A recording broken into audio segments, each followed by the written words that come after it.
I think one thing common between India and America is, or maybe other countries too, but these two countries we can talk about, that such decisions, whom to vote for, are never made from the head. Here people are less educated, so they can't think. There they're so educated and they don't think. How do you think the results of the Indian election will affect the tech sector, and what do you think the elections taking place in the US will affect the tech sector? Let's talk about India. I think I have been a big supporter of Modi ji myself, in the sense I really like the leadership he provides. I don't think anybody else would have been able to come anywhere close, and they didn't, in terms of leadership. Even though all this happened, things got distributed, got rearranged a little bit and all. He got reduced mandate, but still I am glad that he's the Prime Minister, and he definitely, I think we already have seen that on the semiconductor side, they are making huge investments, they are encouraging investments. On the electrical vehicle side, I mean, instead of giving free electricity to people, which the opposition parties have been trying to do, he said, okay, I'll give you free solar. I felt that's a very smart move. And myself, I'm going to get solar here. Because you're giving something to people, of course freebie, but to encourage technology, to encourage the new era. We all need to work towards sustainable energies. So this is, if you're spending money, might as well spend for the betterment of the world, not just one person, right? So I think it's a great move there. And like that, I think they're on AI side, they are already investing, heavily. Startups, they encourage a lot of startups in India.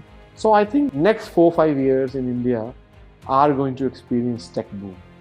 Now when you talk about US, I mean US, as we all know, we are recording this right after the shooting, attempted shooting of one of the presidential candidates. And now I think he has been made a mythical figure. I saw a kind of a picture where an angel is saving him and all that. So all that drama is happening in America, and which is not good. To me, America is going in the opposite direction. Even though Elon Musk has endorsed that candidate, but I mean, since when Elon Musk became a smarter guy? I mean, he's a smart guy in technology, but not a smart guy in terms of decision making or in terms of his personal life and all that stuff. I mean, he has babies from all over the world. I mean, I don't know how many women. I mean, he has never been an ethical and never been a moral kind of a guy. Not a guy that I aspire to be. So I feel there we are going to be going backwards in America, and that America's downfall, many people say, had already started. But I think now it is going to be it's going to be on a a little bit speeded up.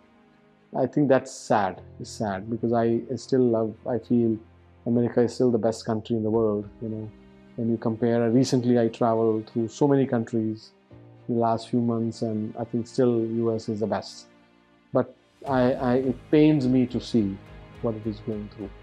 I mean, how decisions are being made there, how religion is playing a bigger part than, let's say, the real rational policy making, real rational thought process. I think it's like people when they are so educated. I mean, places like India, we say people are so uneducated, they don't think from the head, right?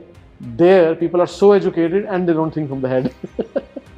So at the end, they say it's all about likability. You vote based on the guy you want to have chai with or guy you want to have beer with. In America, we say you vote for the guy that you can have beer with. In India, we say chai wala, right? You can have chai with. So at the end, I think one thing common between India and America is, or maybe other countries too, but these two countries we can talk about, that such decisions, whom to vote for, are never made from the head. Here people are less educated, so they can't think. There they're so educated and they don't think.